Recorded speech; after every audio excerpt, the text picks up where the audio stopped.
Right on, folks. John Crane here in the shop, and today I'm working on this interior pocket door, and I thought I'd take a moment to show you how I make the router jigs to set the hardware in, such as this finger pull here. I'm going to set in 3 different pieces of hardware on this door, starting with the finger pull.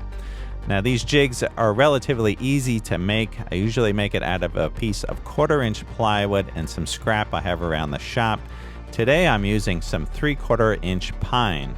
Now first I started with that piece on the side. I glued that down. I'm using the CA glue and the accelerant. This is a great way to make these jigs very quickly. I just want those pieces on the side to be big enough so that the router doesn't tip when I'm using it. Now these center pieces, I've cut these to the same width as the finger pull. And now I put the finger pull in there and I butt this piece up to the end so it's a nice snug fit. Set it down with the CA glue and it dries instantly. Now I'll take the finger pull and I'll test fit it, and you can see here that it fits like a glove. And for a little more security, I flip the jig over, and using some 3/4-inch narrow crown staples, I throw a few of those in. And here's the bit I'm using. It's a 1/2-inch router bit with a 1/2-inch bearing. It's a pattern bit, and this works great for these little jigs. I tell you, these jigs are quick and easy to do. Here, I plunge in at an angle. Now, you can also use a plunge router to do this, but this is quite easy just to come in at an angle, and I'm cutting out the bottom of the jig. I'm cutting out that 1/4-inch plywood. All right, and there we go. Bing, bang, boom. We got a router jig ready to roll. I'm going to set the depth of the bit to our piece of hardware. It's not very deep here on the perimeter of this finger pull. I'll use a couple clamps. You see how the plywood runs a little bit long there? And you can clamp it out on the sides. That's nice to do. And here, again, I'm coming in at an angle with the router bit, plunging in, and just quickly cutting out the surface here to set our finger pull in. All right, round and round she goes. Where she stops, nobody knows. I like to do this in a clockwise direction. That is the best for cutting. Here I'm using a corner chisel, or you can do this with a utility knife, and that method works great. I actually prefer the utility knife. All right, now I'll drop it in upside down just to test the fit, and it fits perfectly. Very nice. All right, now I'm gonna make up another router jig. Now this is for the center of the finger pull that has to go a little bit deeper. So it's the same type of jig, but just a little bit smaller, and I'm gonna route out the center here. All right, this is the same exact process as before. I'm just setting the router bit a little bit deeper. I did switch to a longer router bit, and here again, I'm plunging in at an angle. No big deal, just have a firm grip on the router as you go in so you don't hit the side of the jig. Now, this is just one of several ways to make a router jig. Oftentimes, I use the guide bushings to make router jigs, and that is another great way to do it. All right, let's test our fit, and it drops right in there. Fits like a glove and looks great. All right, next up, I needed a pull for the edge of this pocket door. But I was kind of disappointed in this pull. I didn't want to have to use my fingernail to pull that out every time I wanted to open the door, so I decided to make my own, and hence here I am. I cut some steel. I'm on the milling machine, squaring up this little block of steel just out of some 1/4-inch. Now I'm using an annular cutter to drill right through the center. This is going to be our finger pull hole. Here I'm just drilling a couple quick holes for some number 6 screws, a quick countersink, drop in the screw for a test fit, and then deburr with the Noga deburring tool. And there we go. We got a nice finger pull.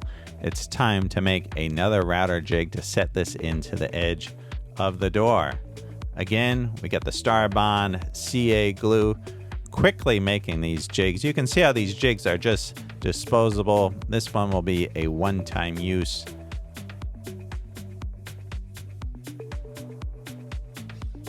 Here I've got some long Irwin quick clamps. These are great for clamping this to the edge of the door. Now sometimes I have even used tape where I put tape on the door and then I glue the router jig down with some hot glue from a hot glue gun. That's another way to do it. Sometimes you have a jig you need to place in the center of a big piece of plywood or a cabinet and you can't get a clamp on it. That's a good way with the hot glue. All right, again, you can see I have just routed out this pocket. I'm just gonna chisel out the corners real quick and drop in our finger pull. I think it looks great. All right, next up though, we need to drill a hole that recesses back behind the door pull so I can stick our finger in there and have nice access to pull this pocket door out. That's exactly what I wanted. All right, now since this is a pocket door, I like to route a track into the bottom of the door. I can't stand those little bumper things that ride on the edge of the door, so I route a track into the bottom using a piece of C-channel, some aluminum. And here's an old router jig that I pulled out of King Tut's tomb. I made this thing a long time ago out of some scrap wood. Now this is made to fit a thicker door, so I have to put some shims in on the top and the bottom, but this allows me to route a 1/2 inch groove into the bottom of the door.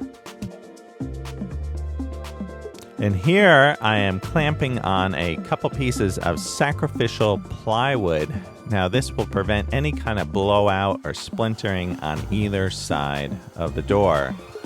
And here with the router bit, I'm taking a couple passes to get to full depth. So I'm taking a 1/4 inch on the first pass, and I'm taking a 1/4 inch on the second pass.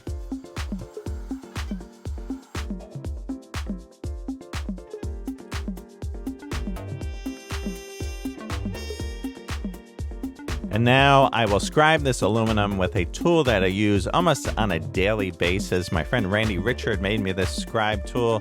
Be sure to check out his channel, Randy Richard in the Shop. It's a great YouTube channel. So I just trim that aluminum to length. I put some holes in it for some number 6 screws. Here I am painting that door black. I think that looks great on the oak. I'm just gonna tap this in now and sink some screws into the bottom. And I'm using a self-centering bit to go in on these holes.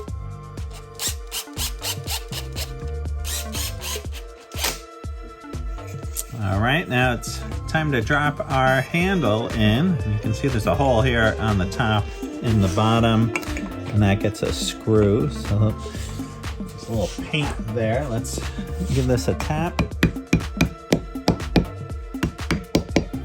Very nice, just like that.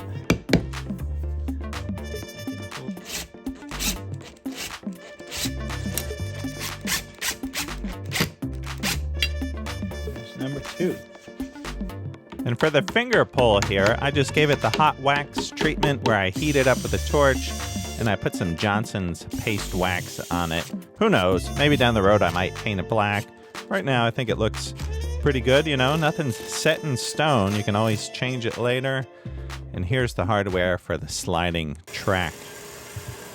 And speaking of sliding track hardware, I did not have a pin that goes up into that aluminum that's on the bottom of the door. You can buy these little pins that are spring-loaded. You drill a hole, you put it in the floor, and then it rides in the bottom of that track. So, being a machinist, you know, I can just make my own. So I took that block of steel and I shaped it to the correct height of the tile. It's gonna match the flooring height. And then here, I'm just turning down a piece of Delrin. This will be the pin that guides the bottom of the door and keeps it nice and straight.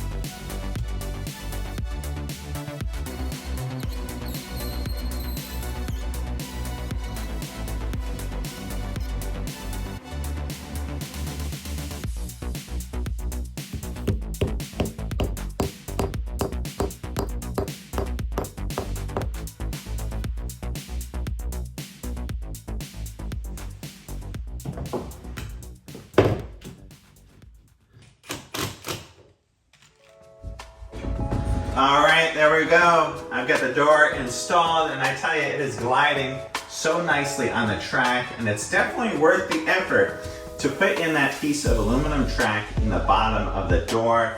This is gliding so nice on that Delrin pin. I'll see if I can find a link to the little pins you can buy, and maybe you can get it on Amazon. If I do find it, I'll put a link in the description. Let's take a closer look at the door. I'll show you some of the details. All right, here's our little finger pull in the edge of the door. That works nicely. And then here is our finger pulls on the side of the door, front and back. They kind of go away because it's black on black here, but very nicely set in with those router jigs. Here's a closer look at the track and the pin. It's hard to see that pin inside there, but you can see how this glides very nicely on that pin. And then behind the wood paneling, I did put some bumpers in the door. I'll show a cutaway to those little rubber bumpers that I put, so when the door closes, it closes against something nice and soft.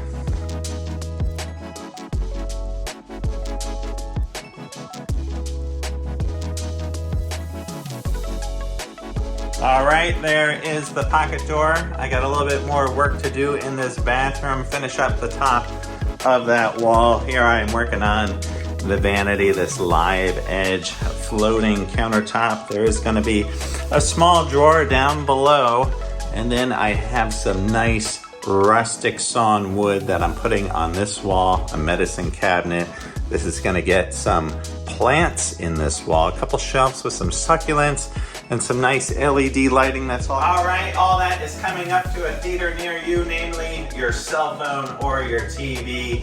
All right, I hope you guys are doing great. Please like, subscribe, tell your buddies, tell your pals, tell your amigos, and if you like this video, be sure to check out one of my other 150 videos that I have up on YouTube doing this kind of stuff or working in the shop. I'll put a link to this really cool video. I made a big elm slab table. I made the steel base for it with a couple local woodworkers here on Bainbridge Island. You're gonna wanna check out this video. It's a really cool table. I'll put a link right here at the end. All right, hope you guys are doing great. Right on.